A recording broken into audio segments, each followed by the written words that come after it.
It's the e-commerce master plan podcast. Here to help you solve your marketing problems and grow your e-commerce business. Cutting through the hype to bring you inspiration and advice from the e-commerce sector and beyond. Here's your host, Chloe Thomas. Hello and welcome to this new episode of the e-commerce master plan podcast. I'm Chloe Thomas, the creator and host of this multi-award-winning show, and it's my aim in every episode to help you find ways to improve your e-commerce business. So thank you for tuning in.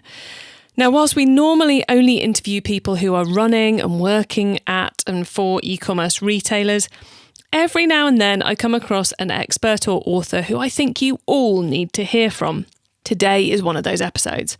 So in today's episode, we are getting into the world of influencer marketing, what it is, how to leverage it, many of those different strategies that people have come up with to make it work for them.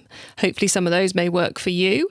And whether influencer marketing is on your to-do list, or you're actively looking for ways to make it work better, or you're a skeptic, I think you need to keep listening to this one.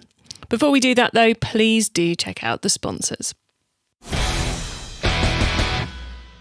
This podcast is brought to you by Klaviyo, the ultimate e-commerce marketing platform for brands of all kinds and sizes.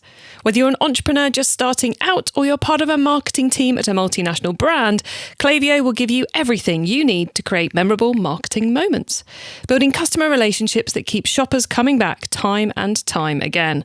Get started with a free account today. Visit klaviyo.com/masterplan. That's KLAVIYO.com/masterplan. 2020 was nothing short of a crazy year for businesses and advertisers worldwide.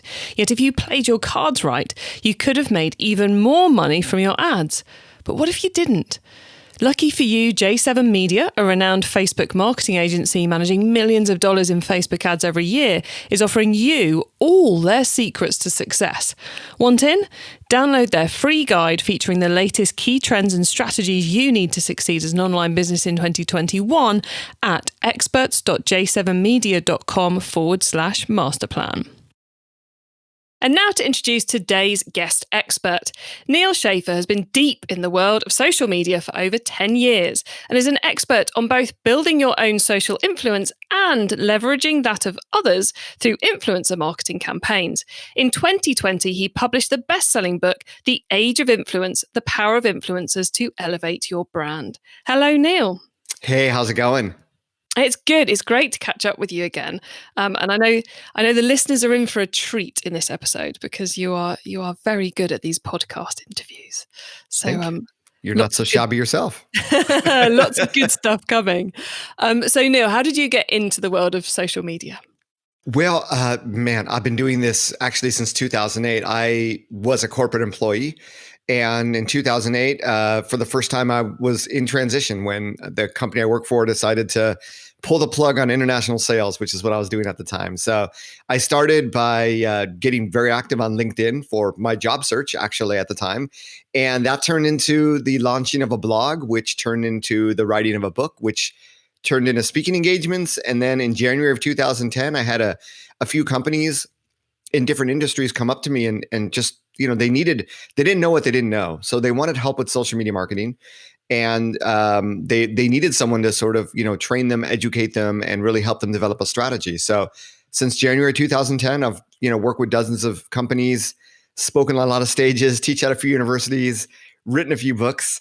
And it's really all about, helping businesses become better educated and really have a strategic approach to everything that's out there in social media. And I like the fact you angle in on that strategic approach because it's so easy to find content for free that will tell you, click here, do this, click here, do this. But actually, if you haven't got the strategy right with any social media or content-based marketing, you're kind of not going to do so well. Let's put it that way. Yeah, social media, and I'm sure everyone listening will nod their head, it can be a complete time suck. So you really need to be extremely strategic and disciplined if you want to maximize the ROI from it. So let's talk about your book, The Age of Influence, your excellent book, I should say, The Age of Influence. What led you to write it?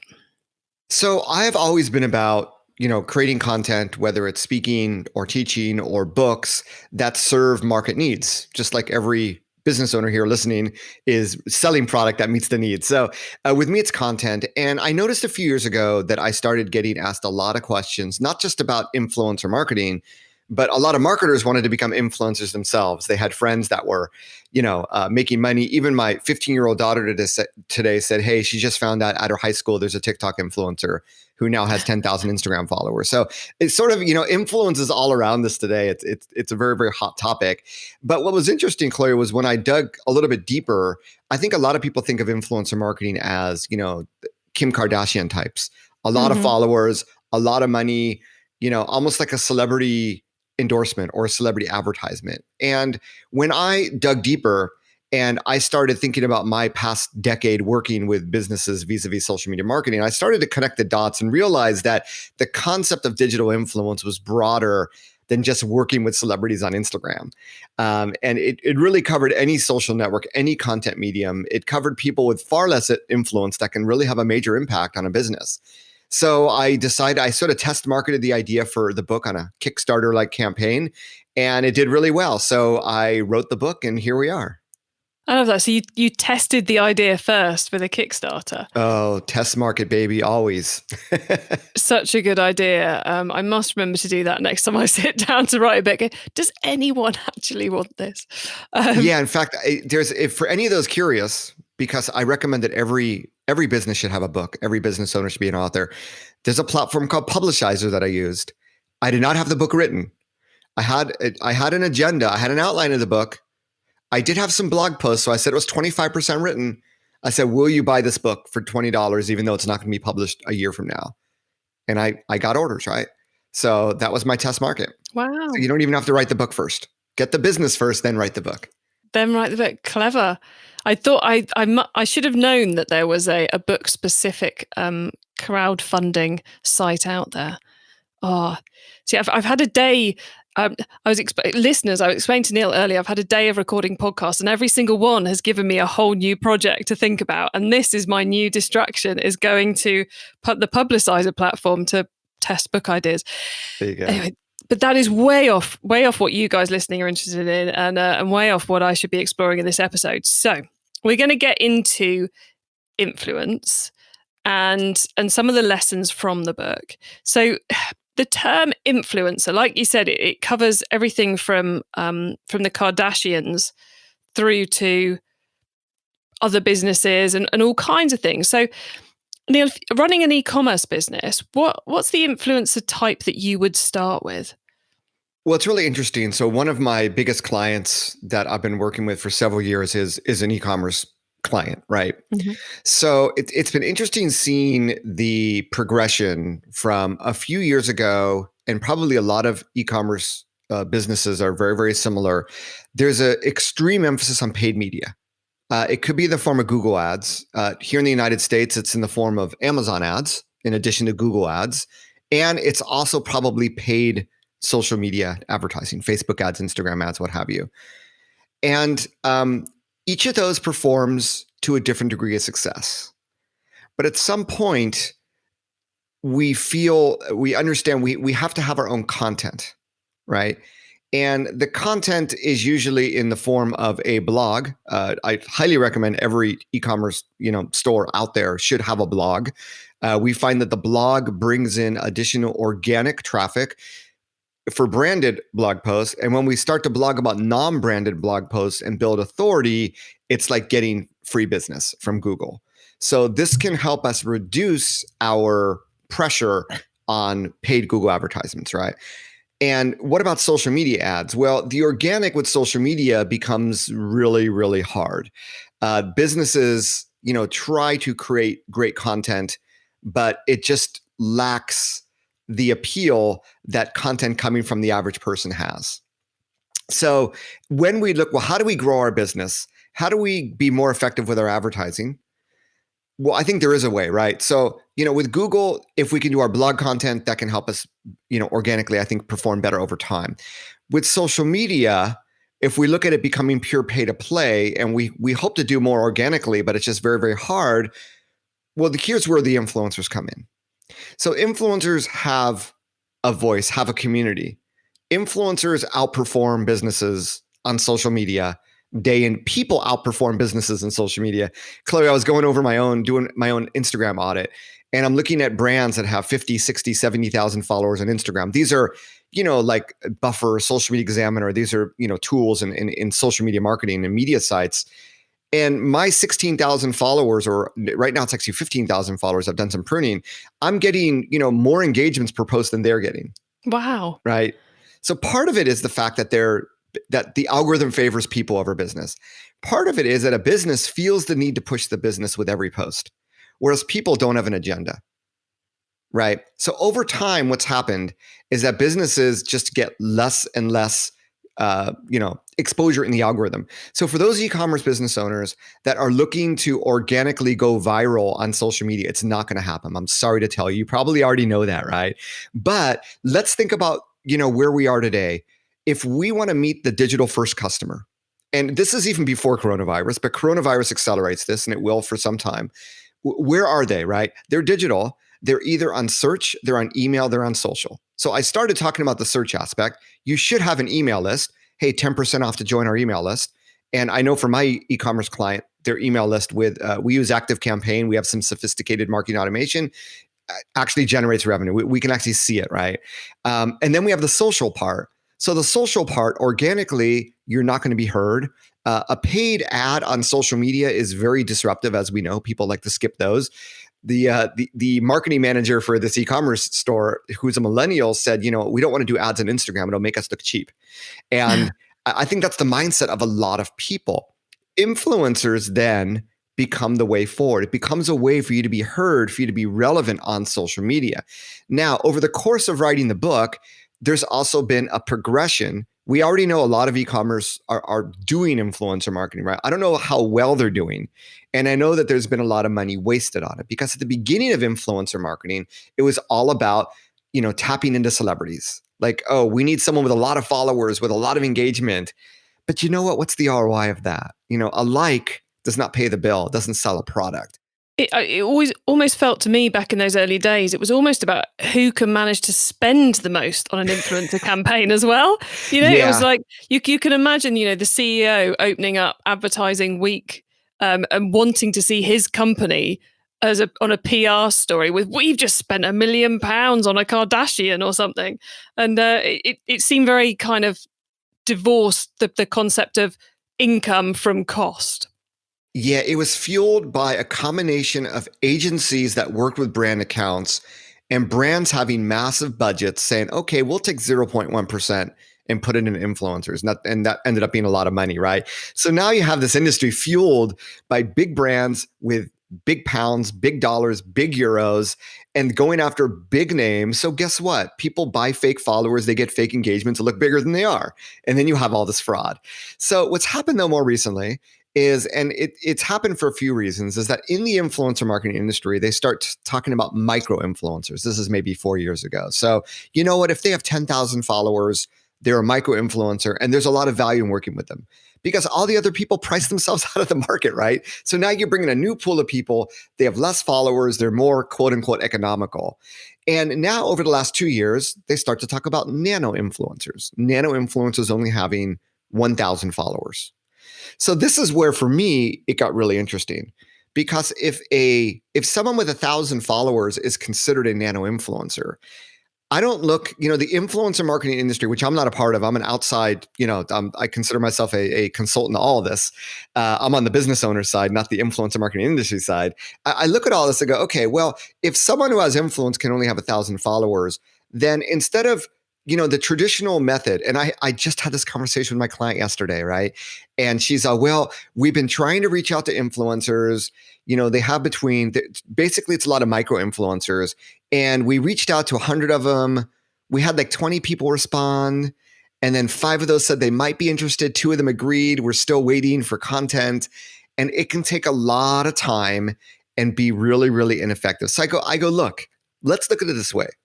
Who amongst our email subscribers, who amongst our customers, and who amongst our Instagram followers, if we're on Instagram, are there any influencers that already exist there?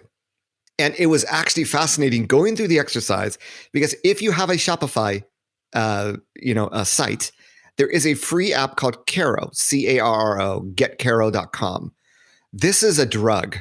I mean, this is like crack, because what you do is you install this in your Shopify store and you integrate it with your email database. If it doesn't integrate, it doesn't integrate with ActiveCampaign. You can upload your, like a custom audience on a Facebook ad. You upload the database. It goes into your Shopify shopping cart history because it's a Shopify app, and it integrates with your Instagram. And boom, you have a dashboard of people in terms of number of followers from large to small of who you can interact with. And yes, the results were actually quite surprising. And so then the conversation is, well, now we're talking about people that already like, know, and trust us. So of course, if we reach out to them, we're probably going to get a response. They're already our customer, right? So here's the thing. The problem with the influencer marketing industry up until now is it's all about people who have influence. But if they don't care about your brand, it's just an ad. It doesn't sound authentic. But think if they're already using your product. So I don't care if they only have 1,000 followers. If they're using your product and they have a passionate community and they talk about things that are relevant to your brand, those are the people that you want to work with, right? And here's the other, out of all this is the first realization, is that we should be looking at our sphere of influence, our brand affinity. We should be talking and engaging with these people first. The second thing, which I'm really glad my client is already doing, is she said, you know what, we're not looking to pay these people to amplify the content. We're looking to source content. We want to source content not only for our organic, this is called leveraging user-generated content, but we want to use this content on our advertising because we know it's going to be more authentic. It's going to help our advertising perform better. And then I said, hey, take it one step further, put it on your shopping cart, because we know that this sort of authentic user-generated content, the data is already out there that tells us that it actually performs better on our website in our shopping cart. And it bridges that gap between e-commerce business owners that just have these stock photo looking images of products to now you have imagery of actual people using your product and talking about it in a very, very natural way in an Instagram style, because it's an Instagram post you're embedding that people really engage with. And they don't have to know that those people are celebrities or not. But if they're your customers, we're seeing a lot of influencer marketing now. When you're at the nano influencer level, you're not even paying people. You're just shipping free product. They're your customer, right? So it completely shifts the paradigm. And even if you don't want to do social media organically, or you don't want to use influencers to amplify, I think just creating an army of content creators, of nano influencers, I think that's tremendous ROI. I know that my client, they used to spend a lot of money on photo shoots, on video shoots. No more. Source it from influencers. So that would be my number one advice. But we can go further. We can use that content, obviously, for organic. We can build up our pixel, et cetera, et cetera. That is social media marketing for e-commerce in 2020, 2021. It is 100% content created by influencers who already know, like, and trust your brand. And I'll add one more thing, Chloe, because I know I talk a lot. If you're in a situation where you don't have any customers talking about you, right, you need to incite word of mouth. So if you have customers out there that you can ship product to create a relationship to get that going, that's great. If not, yes, it is going to cost a little bit of money because people just don't know you. So you may have to seed the market with some paid collaborations and go from there. Chloe, over to you. Cool, Neal. I know you say you talk a lot, but there's so much value in there. I mean, I have like about 20 questions based on what you were just saying. But I want to kind of just clarify something which you were hinting at, but I'm going to make you say yes or no to it. Please. Which is what you're saying is that with all the different things you just told us about, that for an e-commerce business, if they're investing time, effort, money in social, organic social, and driving traffic from organic social, the first thing they should be doing is nano influencers before their own posts, their own content creation. That's the place to start if we want to get the most bang for our effort. I think that, so to answer that question, it depends on how well you think you're doing organically. If you're posting and it's crickets and your engagement is 0.1% or 0.2%, you're not getting any clicks, I would highly recommend putting a pause on your organic social media publishing. Look through your databases of people that have brand affinity, find nano influencers, reach out to them, and start to leverage their content. Or if they've already talked about you on social media, ask for permission to use their content and start with a 100% user-generated content approach to social media. If we begin to look at social media less about a pure marketing platform, which it still is, don't get me wrong, but it's an amazing platform for collaborations, right? And once you have that mindset, I think you're going to get a lot greater ROI. You can keep doing your ads and everything, but because these nano influencers, hopefully more and more of them are your customers, they're content creators, right? They're content creators that create content that resonate with people. That is an extreme value. That's something that brands have a challenge doing, of creating content that resonates with audiences. These people are experts at it. So there's extreme value in those collaborations. And content's expensive as well. Indeed. You can spend an awful lot of money on content and have used the wrong model if you're doing fashion, and you get no sales, no matter how good the photographer was, no matter how good the location was, no matter how good the product is. You put the wrong person in it and you're done for. Whereas if you're using that user-generated content, which is your actual customers, you're going to have multiple models for starters, but also it's people who love your product and love your business representing you. Yes. And guess what? You do a photo shoot, it's one person, right? You work with your customers, nano influencers. You can pick the diverse sort of people that you want to appear on your feed. It's actually really, and that's really one of the benefits of working with influencers, is that these people have targeted communities, and you can see in their followers and in their content. So if there is a diverse community that you really want to reach out to, the best way to hyper target them, although you can do some hyper targeting with paid media, but really the best way is to work with these people that already have those communities. And that's a really amazing benefit of working with influencers. I mean, it strikes me as well that, the way the influencer market's flipped on its head from being, let's see how much money we can pay someone really, really famous, to let's leverage our own customer base, actually fits better with the normal skill set you find within a marketing team in an e-commerce business, because outreach is not something most e-commerce marketers were built to do. Yeah. So if we can, and many people listening, that 20% response to an outbound campaign that your client's getting, that's pretty good going, I have to say. There's many salespeople who are going, I would love that for a cold campaign. No, but guess what? It's not a sales campaign. We'll offer you money to talk about our product. And so because influencers get pinged by a lot of people, right? And they look at the amounts and what have you. So yeah, my client was very, very frustrated. And now they see the light, right? It's like, oh my gosh, there's all these people out there. They're already our customers. But then the next question is, how do we reach out to them? I don't know. Maybe that's where you wanted to go with the conversation, Chloe. Well, yeah, I was going to say about how it's kind of flipped on its head. So it's now things which we're capable of doing. We know how to talk to our customers. We know how to do this. We know how to, in terms of getting hold of them, we can individually message them on Instagram, or we can just email our database and be properly lazy about it and say, anyone got over 1,000 Instagram followers, would you be interested in a free product? Sign up here. We can take it back to our kind of basic marketing activity. Neal, if that is the worst way possible to reach out to them, please give us some better tips on that now. Yeah, so this is the conversation we had yesterday with my client. I said, look, some of these people, they're a customer, and they may think it's a little bit creepy if you know the fact that they have over 1,000 Instagram followers, right? So one approach is, as you said, reach out to everybody. I would take a different approach. I would tag these people in my email marketing, and I would send them an email saying we're launching a VIP program. Call it the most common term people use is a brand ambassador program. So we're launching a brand ambassador program. We'd like you to be one of the first members in it. We know that you are we appreciate that you're one of our customers, without hinting at the fact that you already know they're an influencer. And yes, instead of sending it out to a complete database of 5,000 or 20,000, whatever, just send it out to 100 people. Start small until you get a try. And because it is something new, right? So if you can pick the top 100 or the top 50, do send out the email, but you need to be very clear as to that this is not some automated email. You have been chosen. You are exclusive, which people feel really good about themselves, and what is going to be the offer, right? And I think at some point it's probably going to come down to, it may not be a phone call, but at some point it might be a little bit personalized. Hey, this is, we're looking to have our customers create great content for us. How can we help you?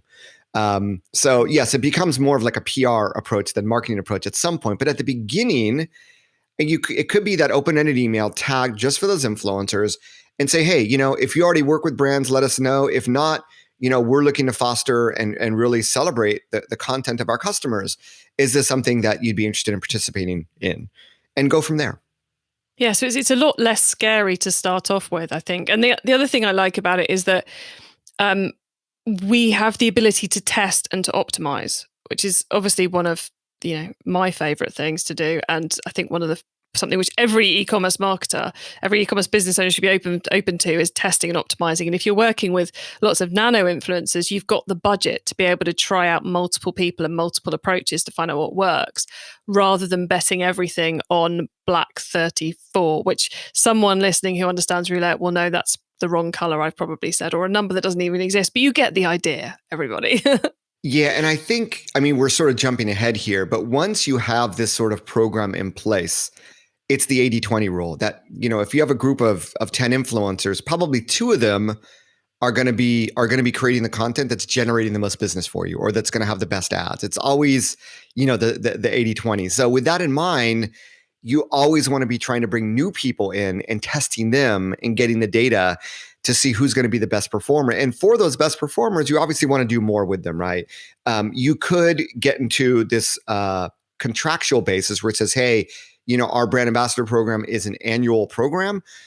By signing here, you agree that we're going to send you 1 year's worth of free product. And in exchange, every month you're going to deliver, 3 foot, whatever it is, right?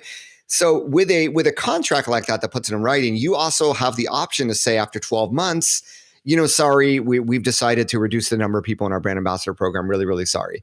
But let's keep in touch for future opportunities while you bring in new people, right? So it's like the accordion, right? Based on the budget, but really you sign up people and you give them product. There's going to be people that don't even post. Let's be honest. And it could just be they forgot about it. It could be that they got busy.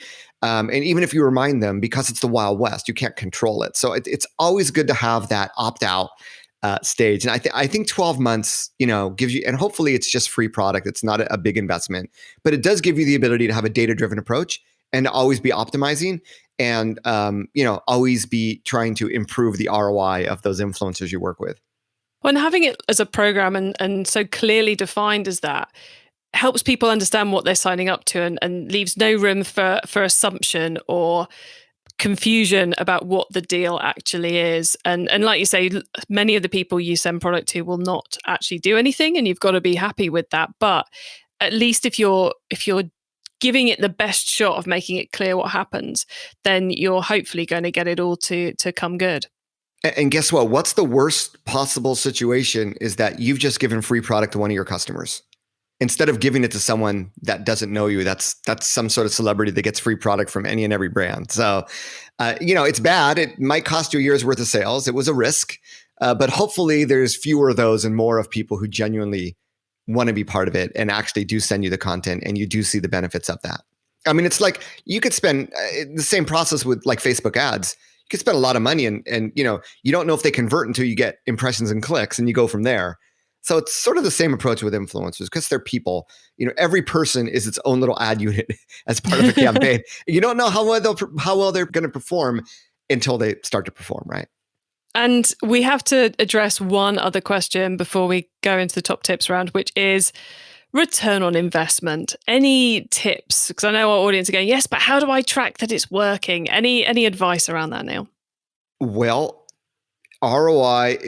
the measurement of ROI is only as good as your objective in doing what you do and creating measurable metrics around that activity. So content creation, how much time do you spend creating content? How much money are you paying people internally and externally to create that content?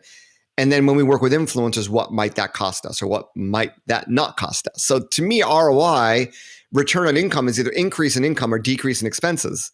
So right there, that's a decrease in expense. Then let's compare influencer content conversion versus using our own content with our Facebook ads or with our remarketing display ads in Google. Let's compare apples and see how they perform. If they get a greater ROI, then boom, that's the ROI of working with influencers. So, across a few different levels.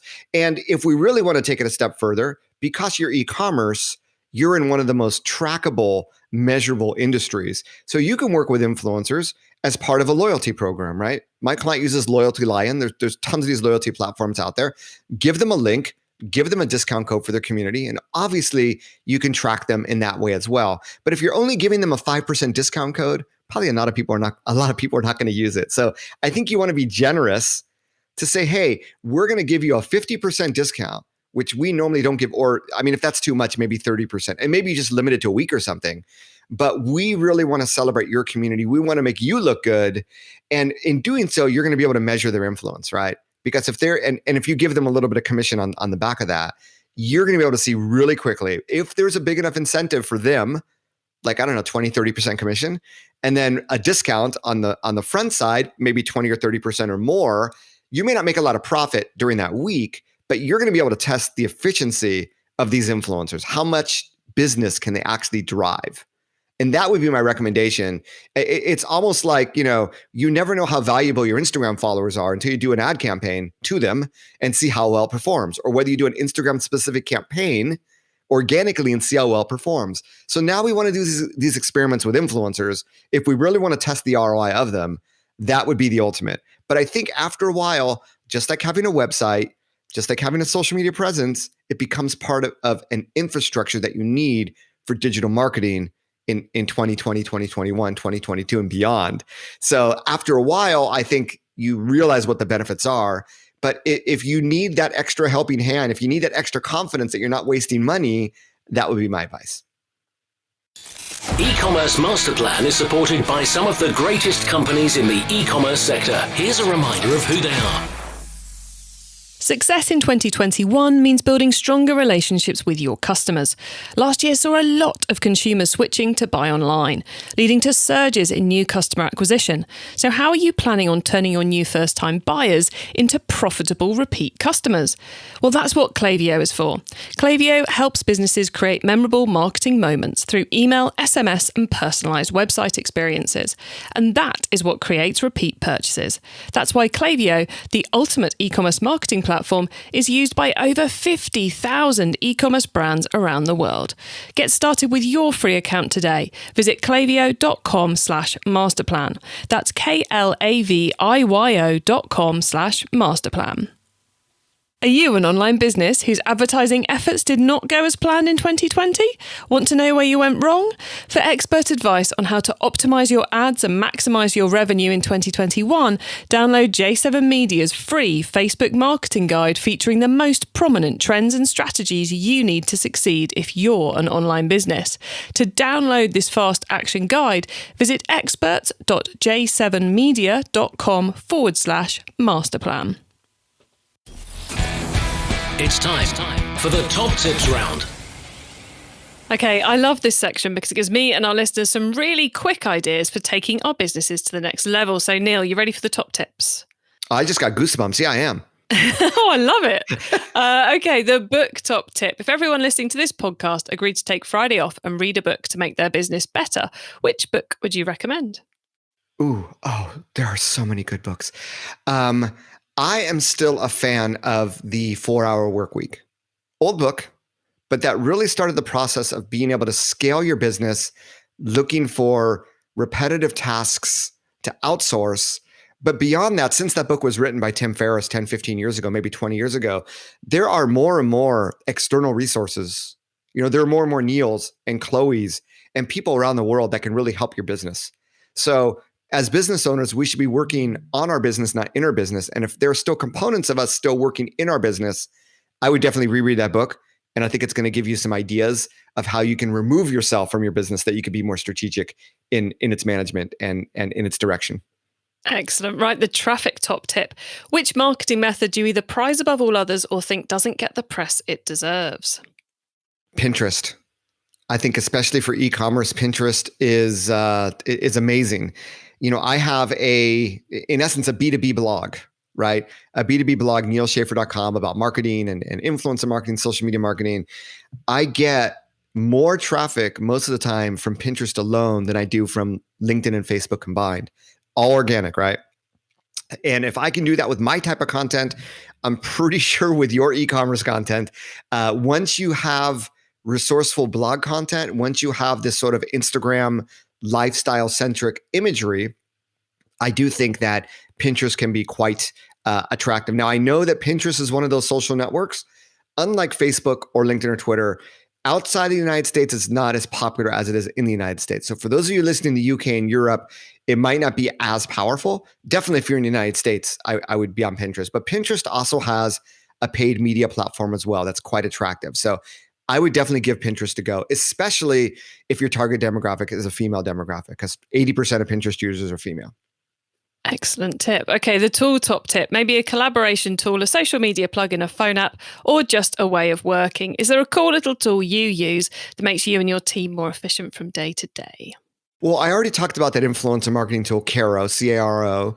I will, since it's a tool, I'll bring up another tool, which is a little bit different than Caro. But basically, it is a tool that allows you, on your homepage or throughout your website, you have these opt-in, hey, sign up here for 10% off. It basically adds, it's a little script, a little, a snippet of code that adds the ability for people to add their Instagram username. It also lets you do this in your shopping cart. So now what you're doing is you're having people, basically customers and people that subscribe to your email list, opt in with their Instagram username so that you can contact them and say, hey, you gave us your Instagram username. We noticed you were an influencer. Let's work together. So this is a tool called Gatsby.ai. So it worked, Caro is not opt-in. Caro, the approach is let's mine all your data and find influencers. This one is saying, hey, let's ask people for permission to engage with them on Instagram. Let's find out who they are on Instagram. Clever. So yeah, either one of these tools, I would definitely get started with one of them if I was in e-commerce today. Excellent. Great advice there. Okay, the growth top tip. If you met someone today who's focused on growing their e-commerce business from 100 orders per month to 1,000, what would be your number one tip for them? I would have to go, I'd have to say working with influencers to incite that word of mouth on social media. When we think about digital marketing, right, there's a few things we can do. We obviously have a website, we have SEO, we have email, we have content marketing, we have social media, and then we have influencer marketing. I just think in terms of being able to rapidly grow, of being able to collaborate with influencers in a short period of time to really, get that word out about our product to these communities that are probably already buying similar products, that to me would seem the quickest approach. And there are some case studies in my book of businesses that have taken that approach and done really well. So influencer marketing it is.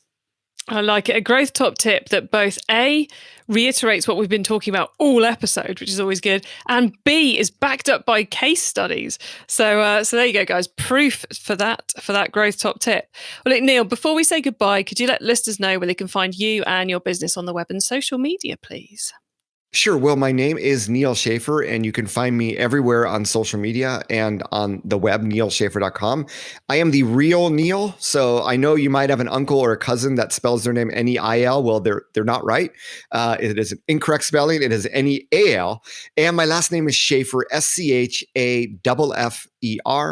And I also, name of my book, obviously, is The Age of Influence, which is available at bookstores. And if you're interested in delving deeper into this concept of digital influence, I also have a podcast called the Maximize Your Social Influence podcast. I covered all the bases there. I like it. And it's a great podcast too, guys. So if you want to know more about this, definitely worth tuning into that one as well. Thank you. Neal, thank you so much for being on the E-commerce Master Plan podcast today. It's always a pleasure chatting with you. And as it always is, it has been today. So thanks for coming on the show. Oh, thank you, Chloe. It's really an honor to be here. And I love your podcast as well. And, keep publishing the top quality.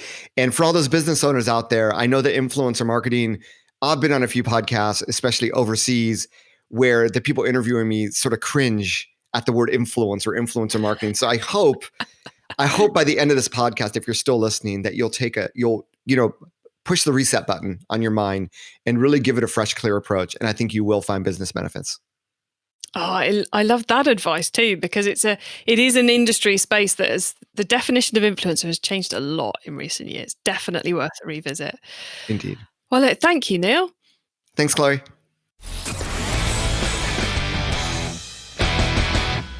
So there you go. Now is the time to test influencer marketing in your business. Neal's book is called The Age of Influence, and it's available as Kindle ebook, paperback, and audiobook at both Amazon and Audible. So that's The Age of Influence by Neal Schaffer. To get your hands on the notes from today's show, including his top tips and links to the different things we mentioned, head over to ecommercemasterplan.com/podcast, where you can also add yourself to our email list so you don't miss out on any of the other things I share to help you improve your business. If you liked this episode, then make sure you check out episode 199, that's 199, where I'm joined by Dar Man from LiveGlam, who's talking us through how he used influencer marketing to grow his subscription business to $17 million. Thank you for tuning in to this and every episode of the E-commerce Master Plan podcast. I bring you a new interview every week because I want to inspire and help as many e-commerce business owners as possible to succeed and thrive with their business. So please do tell the other e-commerce business owners you know, because I would love to help them too. I hope you have a great week. Keep optimizing. Thank you for listening to the E-commerce Master Plan podcast. Find out more at ecommercemasterplan.com/podcast.